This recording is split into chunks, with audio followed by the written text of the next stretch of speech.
People like Carla say things like that I'm the one with the assault charge. You're lucky he didn't just let himself in. When a landlord has an inspection scheduled for a certain date time, it is their right to conduct it. You cannot stop them. First of all, they're supposed to have a notice. Second of all, they're supposed to have reasons. This guy didn't even have reasons for the most time. And then when he did, they were just, we've gone over this before. You know, when he started talking about damages, I told him that you're supposed to do that numerous times. And finally, he was just copying what I said.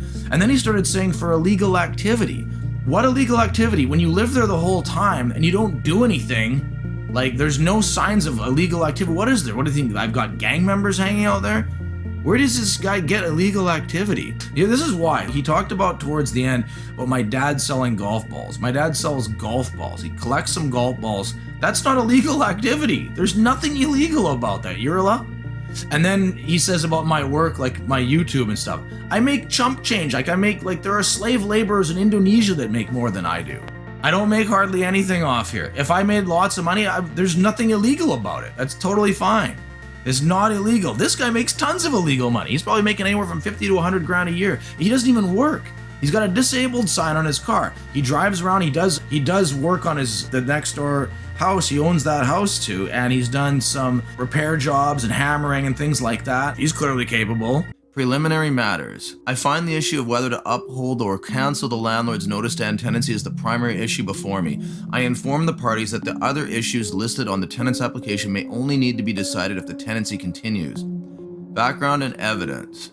Evidence was provided showing that this tenancy began on May 1st, 2022 with a current monthly rent of $1,479. I go to so much length describing that increase, the illegal increase, and what it came to, what, $29 because it was $14.50, and yet she still screws this up.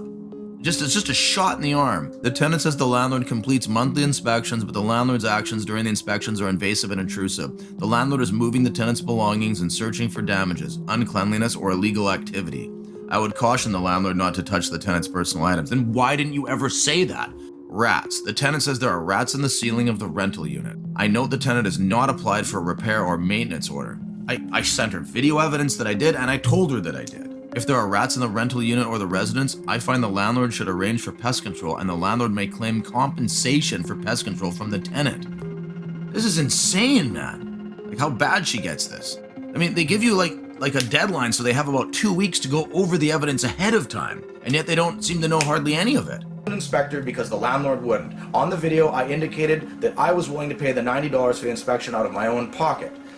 The inspector says they have to start with the main portion of the house first. That's the rules. That's why they were there. They have to get clearance from the landlord. Once then, they will inspect all the other houses, which I was, or tenancies.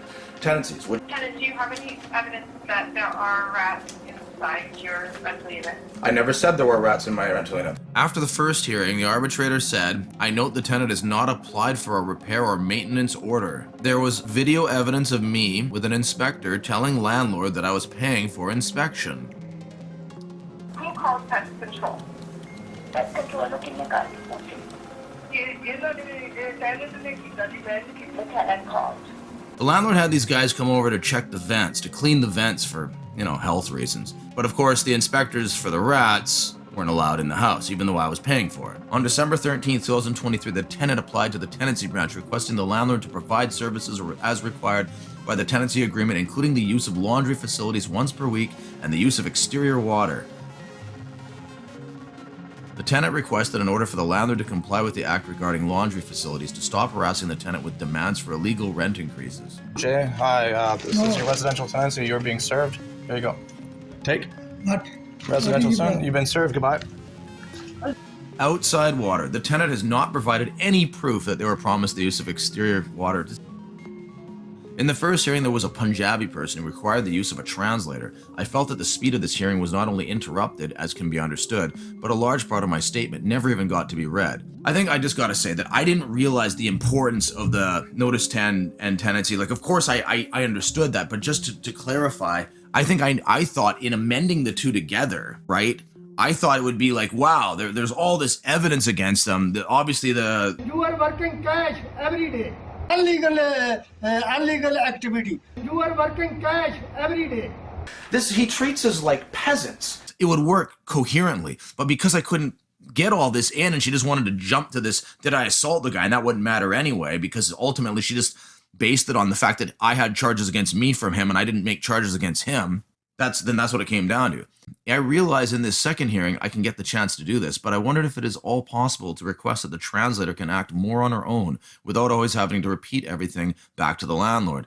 See, this is like, I've been in other hearings where they use a lawyer, and the lawyer can just crush you by, with their terminology and their legal understanding. But at the same time, with the evidence that I had against him, a lawyer would have just made things move a lot quicker, and I could have put the evidence out there a lot quicker, and there wouldn't have been this huge delay that just messed everything up. By having some complete dumpy Oompa Loompa translator in there, that actually made it better for them, if that makes sense.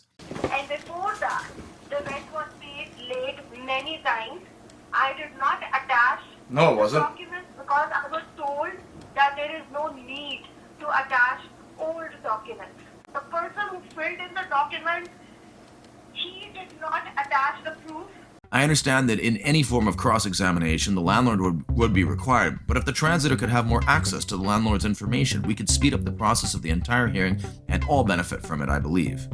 All parties have the right to request an interpreter or bring an assistant to the hearing to translate on their behalf. Arbitrators will make every effort to ensure an orderly and timely hearing. Eviction is a very common thing in BC. 10 years ago, tenants rarely challenged it, but over the last few years, that's been climbing rapidly. September 20th, Falker said the landlord texted her to say she had to vacate the house by October 31st, 40 days from the date she was told to leave. By the province's Residential Tenancy Act states, landlords with reasons to occupy the residence must provide 2 months to notice to tenants.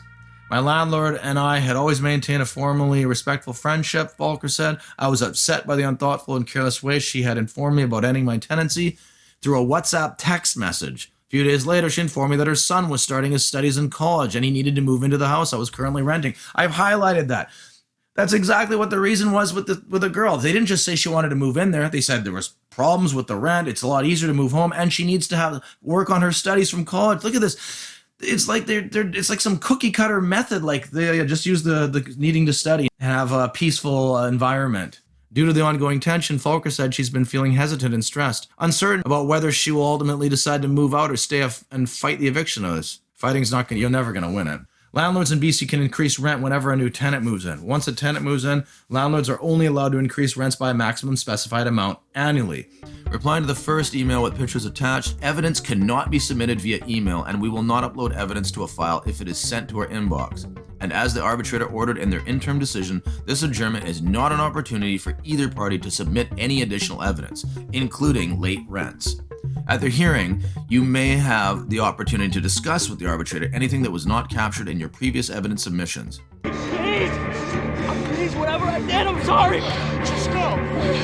I'm sorry.